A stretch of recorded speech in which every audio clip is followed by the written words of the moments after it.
Criticism ചെയ്യുക, അത്രേ ഉള്ളൂ. കാരണം അവർക്ക് ഇമ്പ്രൂവ് ചെയ്യാൻ പറ്റുന്ന രീതിയിലുള്ള എന്തെങ്കിലും ടിപ്സോ കാര്യങ്ങളൊക്കെ പറഞ്ഞു കൊടുക്കുകയാണെന്നുണ്ടെങ്കിൽ ഉറപ്പായിട്ടും മൂവി റിലേറ്റഡ് ആയിട്ടുള്ള ആൾക്കാർക്ക് കൺസിഡർ ചെയ്യും. പിന്നെ ആരും വ്യക്തിഹത്യ ചെയ്യാതിരിക്കുക എന്നുള്ളത് ഒരു റിക്വസ്റ്റാണ്. അത് ഞാനും ചില വീഡിയോസ് കാണുമ്പോൾ അങ്ങനെ പറയേണ്ടിയിരുന്നില്ല എന്ന് തോന്നിയിട്ടുണ്ട്. ജസ്റ്റ് എൻ്റെ ഒരു ഒപ്പീനിയനാണ്. ഇന്നലെ അല്ലാത്തൊരു കാര്യം ചോദിച്ചോട്ടെ, ബിഗ് ബോസ് തുടങ്ങാൻ പോകാനുണ്ടോ? പത്താം സ്റ്റാർട്ട് ചെയ്യാണ്, അപ്പോൾ എന്താ പറയുന്നത്? നന്നായി വരട്ടെ, എല്ലാവരും നന്നായി പെർഫോം ചെയ്യട്ടെ, എല്ലാം നന്നായിരിക്കട്ടെ. All the best. റോബിൻ്റെ സിനിമ എന്നാണ് വരുന്നത്? ഞാൻ അടുത്ത വർഷമേ ചെയ്തോളൂ, പയ്യെ ചെയ്തോളൂ. ഇതൊക്കെ കണ്ടു പഠിക്കട്ടെ ആദ്യം. ധൃതിയൊന്നുമില്ല.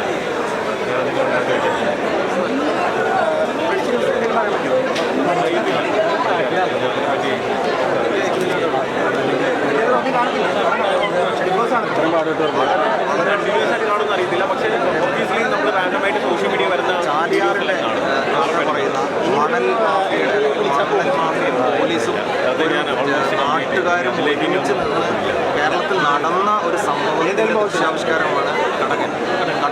ആദ്യത്തെ 23 വയസ്സുകാരനായ സജിൽ മൗബാദിൻ്റെ, ജസീലിൻ്റെ, അതുപോലെ ഖലീൽ എന്ന് പറയുന്ന സംവിധായകൻ, എല്ലാവരും മലയാള സിനിമയ്ക്ക് പ്രത്യേകിച്ചും അക്കിം ഷാജഹാൻ